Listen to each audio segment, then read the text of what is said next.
Hello guys, Nigel here with you, and it is a Wednesday night and it's the day after Jess's birthday and the day before she goes to the groomers again.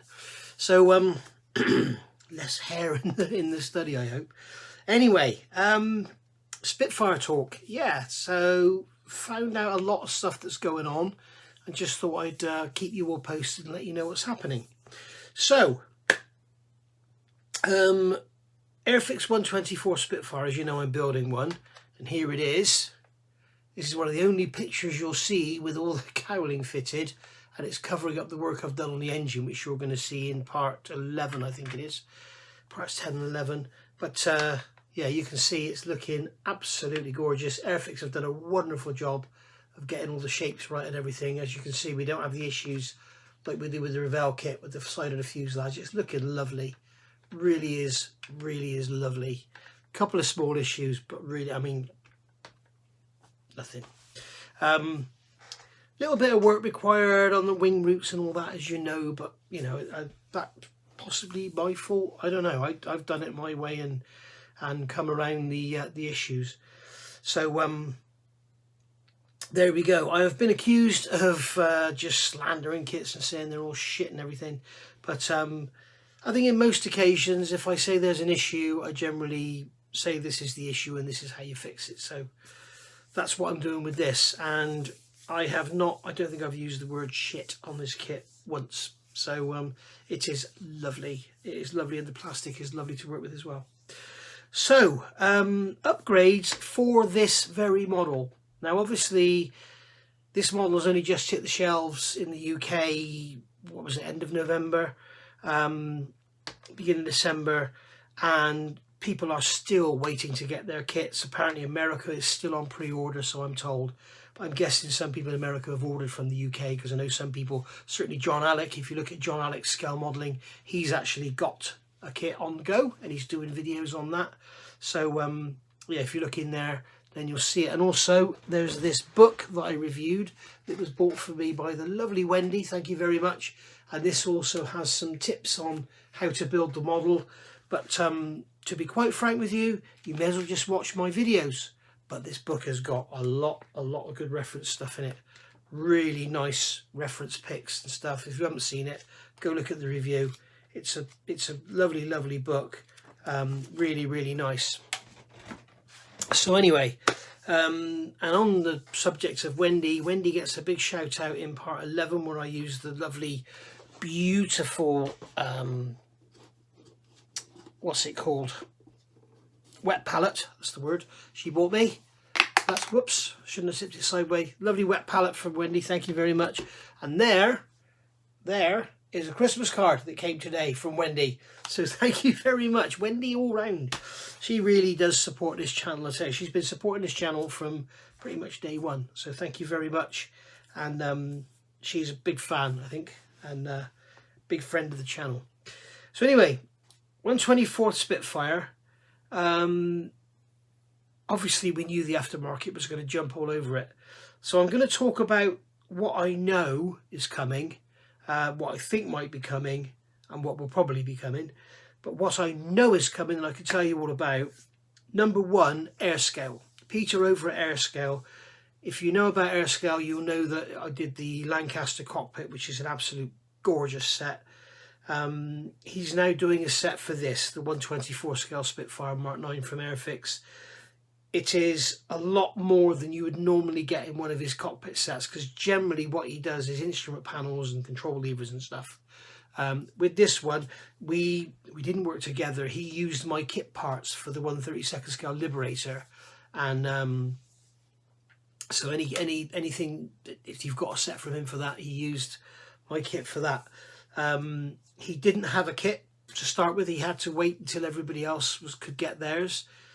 So that's hence the delay. Normally he would have a test shot or the parts he needs pre-release so that he can have his set out on the day, but unfortunately this time that didn't happen. So this set includes an instrument panel upgrade. I'm reading off a sheet. An instrument panel upgrade,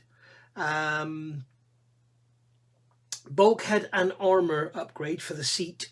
So remember the plastic plate that went behind the seat. That's been replaced with photo etch, and you've also got the bulkhead with all the holes in it and all the rivet detail on it, so that's going to be nice. Seat mounts, so you've got the sort of the almost triangular shaped parts on the sides of the seat. There is an undercarriage selector correction and upgrade. I noticed that on this kit, if you remember, I talked about it when I did the cockpit build, the decals are way too small from what they say they should be. But it looks like the whole thing is too small, and he's done an upgrade to make it a lot more big and stand out in the cockpit with photo etch and decals. He's got treads for the rudder pedals, a compass mount, missing fuel selector lever, that is, enhanced rivet strips for the instrument panel bulkhead, so that's going around the inside of the holes in the bulkhead, and there's some other strips as well for the rest of the cockpit. And then you've got instrument and placard decals as well, so it's going to be the normal sort of, I assume it's going to be the normal decal on a sheet, acetate, put the front on, and it's going to be a really realistic looking instrument panel with the acetate for the glass and everything. He's also doing a set of seat belts as well, but they're separate. I did contact him about seat belts because I wanted to review some, and he never sent me any, so maybe he forgot. But basically, the instrument panel upgrade set, which is more than an instrument panel upgrade set, he still managed to keep the price at $18.99, which is incredible when you think when the HK Lancaster came out. That was what, 2017, was it? 2018? 4 or 5 years ago now. That was $18.99, and he's still doing this for $18.99. So that's absolutely amazing. So that's well done, Peter. And his seatbelt sets, they look very similar to the HGW with laser cut paper and card and everything. And they're $7.25 for a 1/24th Sutton harness. So basically, you could take care of your cockpit for not much over £26. So yeah, really good, really cool. So really looking forward to that. What I'm going to do now is shut up, and I'm going to put some music over some images I've taken from Peter's website of what his set is actually going to provide. So enjoy, and I'll be back in a minute.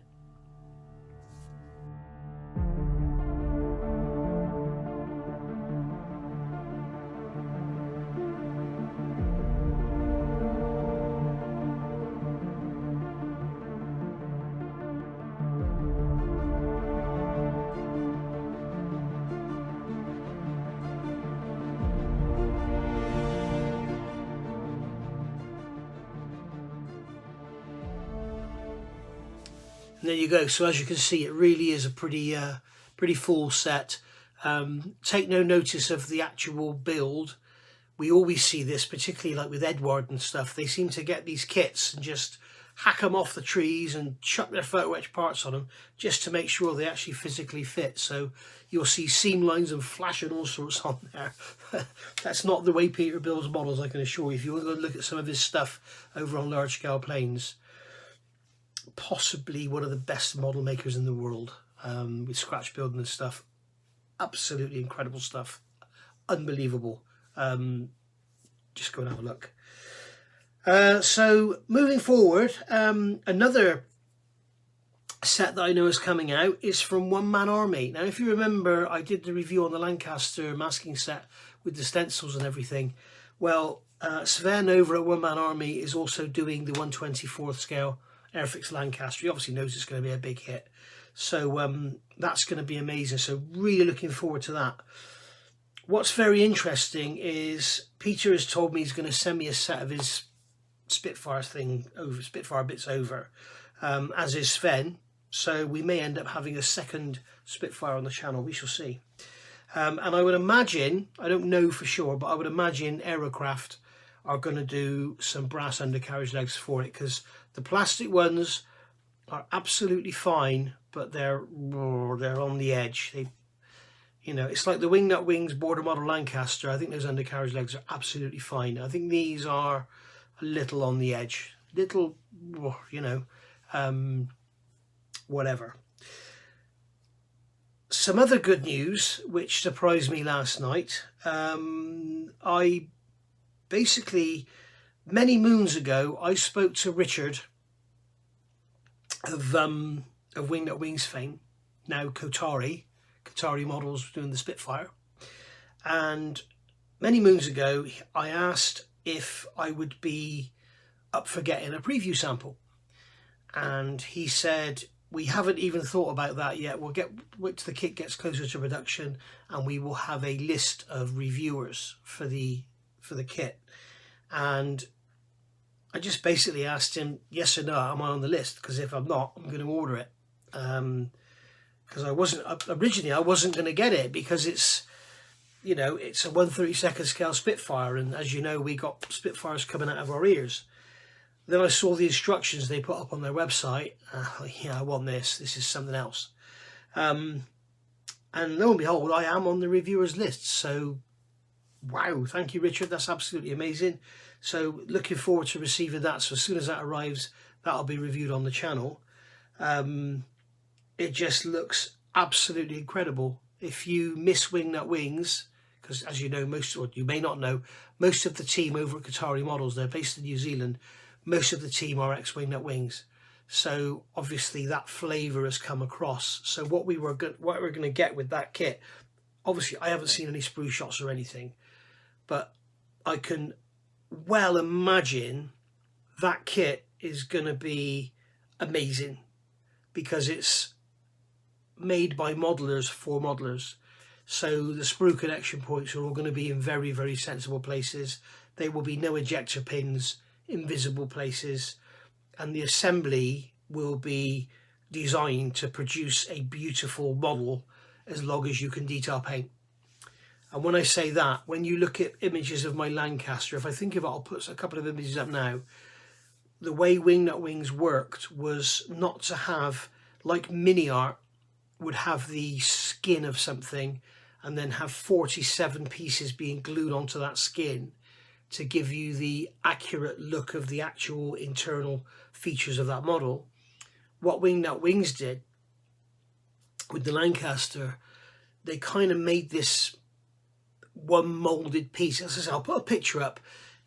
This picture you're looking at now is one piece of plastic, you know, and they moulded it all in one rather than have all these separate pipes. So you may think to yourself, yeah, but I'd rather see the separate pipes. When you're looking in through the glazing, it doesn't matter.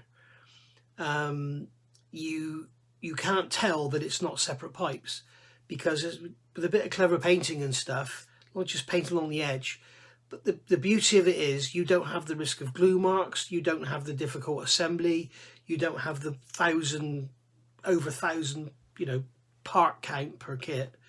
And the seam lines for me is the biggie, because most of the detail that's moulded on is round. It's wire cabling, or it's tubing, or whatever, cabling, and it all comes with seam lines, because injection moulding gives you seam lines.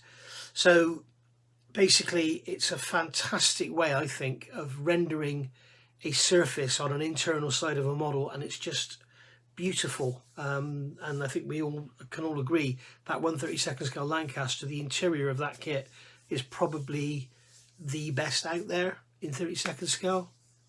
I hasten to say that. And of course the other thing is it brings the part count down. I've had somebody complaining to me about this, that the part count is way too high and it makes it far too difficult for beginners. It's a really difficult subject these days. You know, if Airfix had made this with 150 parts, you know, or 200 parts like the original one was back from 1970, then, or 71 was it, you know, people would be saying, oh, it's too basic. So yes, they could have done all this, like I've just said, moulded all the interior in one piece, but it's 24 scale. I don't think you get away with it in 24 scale like you can in 32nd. So, and also in this kit, they've got the fully detailed engine. And of course, one of the biggest problems, if you're not aware, obviously the engine cowling here, this engine cover here, would be made from possibly 18 gauge, maybe even 20 gauge sheet aluminium. So 20 gauge aluminium is, was it 1 mil thick? So that's 40 thou. So you think about it, in 24th scale, it would have to be like, I don't know, I can't even think, my mind won't work, but it would be very, very thin. So what they have to do is, to keep the outer proportions of the aircraft correct and to scale, they have to make the engine smaller. Look at some of the trumpeter kits, the engines are absolutely tiny. 1/32 scale P-38 springs to mind. Engines are pathetic, they're tiny, because they have to fit inside this plastic cowling. What Airfix have done with this kit, they've made the engine as close as they can, and hence the cowlings almost don't fit. I've done a bit of work, and you'll see that in one of my videos, I think it's in part 10, to get it to fit. Because one of the things I've noticed is nothing ever sort of, you never see a kit with loose fitted cowlings fitted. They're either all closed up, glued on, or all open. So I'm sure I get a plethora of links now to pictures of them with the, but I've managed to get this all taped up, and you can see it's all good. So yeah, as I say, the Kotare kit's coming out, has no engine, it doesn't need one, and it's got like 177 parts, I think. I think James pointed out there's over 120 parts in this engine. So it is a very, very simple build. So if somebody who's new to the hobby wants to pick that kit up and build it, I don't think I'll have any problems. But it's designed in such a way, it's incredible. I'll put some pics up of the instructions after with some music if you want to watch that, or you just go to their channel, go to their site and have a look. But yeah, it's the way they've done it is absolutely incredible. And you've got it going back to Wingnut Wings, you've got all the reference pics in the manual, you've got all the different color call outs. You know, they've got the correct, I think it was called Supermarine Green called out, which is like an apple green color. They've got all the mixes in there to make all the correct colors.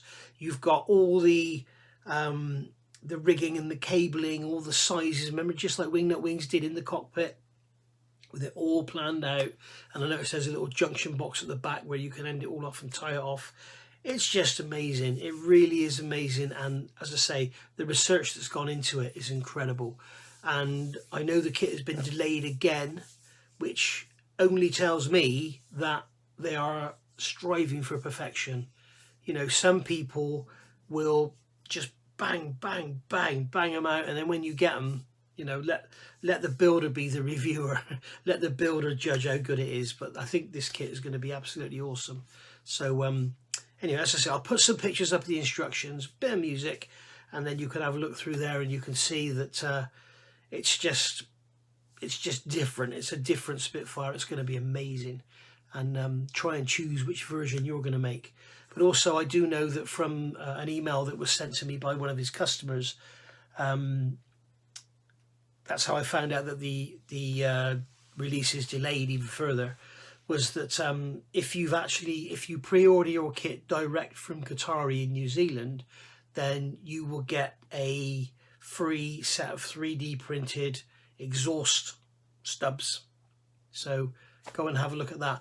The standard exhaust stubs in the kit look absolutely fine. They're made in 2 halves, and then they're suggesting you drill out the rears to open up the back ends. So that's fine. Or you can get these 3D printed ones that already have opened up back ends. I would probably be tempted to use the plastic ones anyway, just because. So anyway, I'm going to call it a day there. As I say, there'll be some images coming up now with a bit of music of the Kotare instruction manual. Have a look at that, enjoy, and don't forget to watch back on the channel to see more videos on this. And as I say, as soon as that kit arrives from Kotare, it's going to be January, February sometime, we'll be getting that put together on here as well. Thanks for watching. I'll see you all soon. Bye for now.